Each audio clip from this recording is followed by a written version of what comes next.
వాసవి కన్యకా పరమేశ్వరి దేవే ఈరోజు ఇంత గొప్ప సదావకాశాన్ని మీకు అందజేసింది. మీ అందరూ కూడా ఈరోజు మీ శరీరాల్లో ఆ వాసవి మాత ఆశీనులై ఉంటుంది అని చెప్పి నానుడి. మీ అందరికీ కూడా ఈరోజు ఆ కల్చారాలను చేసిన కల్చారాలందరూ కూడా క్షీర కల్చారాలు మీకు అందజేయబడతాయి. సహజంగా సమాజంలో అందరికన్నా ఆర్యవైశ్యులు అని చెప్పనంటే కనుక ఒక గొప్ప సంకేతం ఉంది, ఒక గొప్ప పేరుని మీరు నిలబెట్టవలసిన వంశాలు కాబట్టి మీరందరూ కూడా ఆ కల్చాన్ని తీసుకుంటూనే సహజంగా మన జీవితాల్లో ఎన్నో రకాల ఒడిదుడుకులు ఎన్నో రకాల కోరికలు మనందరికీ ఉంటాయి. సహజంగా మీరందరూ విద్యార్థులే కాబట్టి మీ విద్య మంచిగా ఉండి మీ జీవితం చేస్తుంది. కడప నగరంలో దాదాపు 2600 కుటుంబాలు వైశ్య కుటుంబాలు ఉన్నాయి. ఇందులో దాదాపు 1000 మందికి ఆడబిడ్డలు ఉన్న తల్లిదండ్రులే ఉంటారు. కానీ ఇక్కడికి వచ్చిన వారు ఎంతమంది ఉన్నారంటే 102 మందికి మాత్రమే ఈ సదవకాశం ఆ తల్లి అందజేసింది.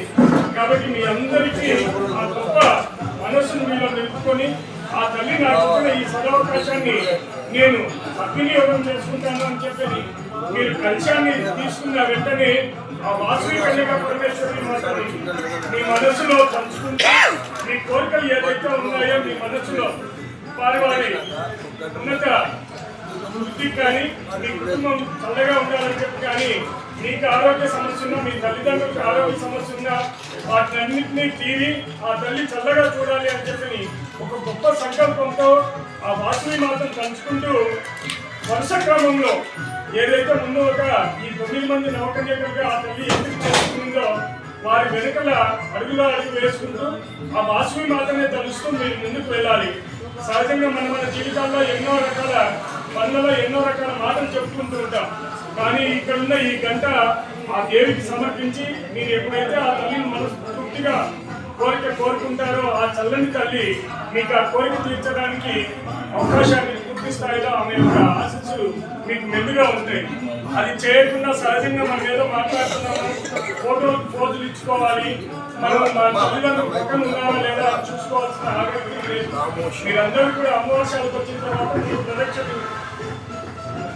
3 ప్రదక్షిణలు చేసిన తర్వాత మీ అందరి చేతుల నుంచి అక్కడున్న పౌరాణిక స్వాములు ఆ కలశాన్ని తీసుకొని మీ స్వహస్తాలతో అందించిన క్షీరాన్ని ఆ తల్లికి అభిషేకం చేయడం జరుగుతుంది. కావున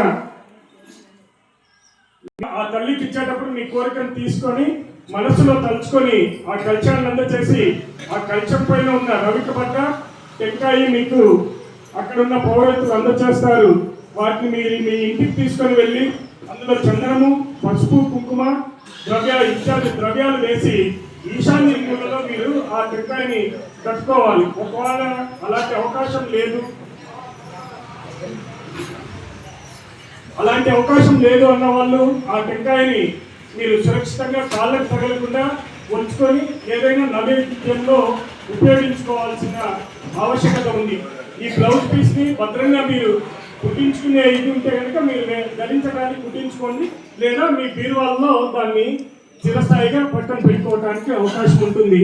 ముందుగా ఎక్కడైతే మనం ఏ క్షేత్రానికి వెళ్తామో ఆ క్షేత్ర దేవుణ్ణి మొట్టమొదటి కలవాలి. మనకు కులదైవం వాసవి మాత ఉండవచ్చు. ఈరోజు వాసవి మాత ఆత్మార్పణ దినోత్సవం. ఇంత గొప్ప అవకాశం ఆ తల్లి మన ఆర్యవైశ్యులకే మాత్రమే అందజేసింది.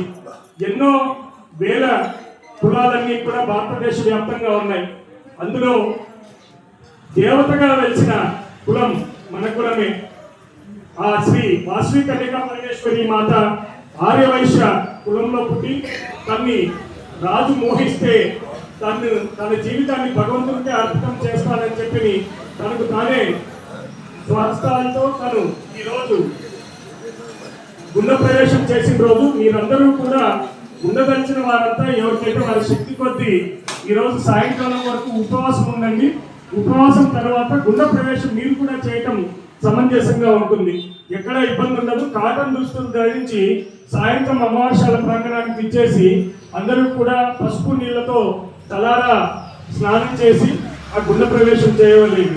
కావున మీరు వెళ్ళిన తర్వాత క్షీర కలశాలని అభిషేకం చేసిన తదనంతరం కుంకుమార్చన కార్యక్రమం మహిళా మండలి తరఫున జరుగుతుంది.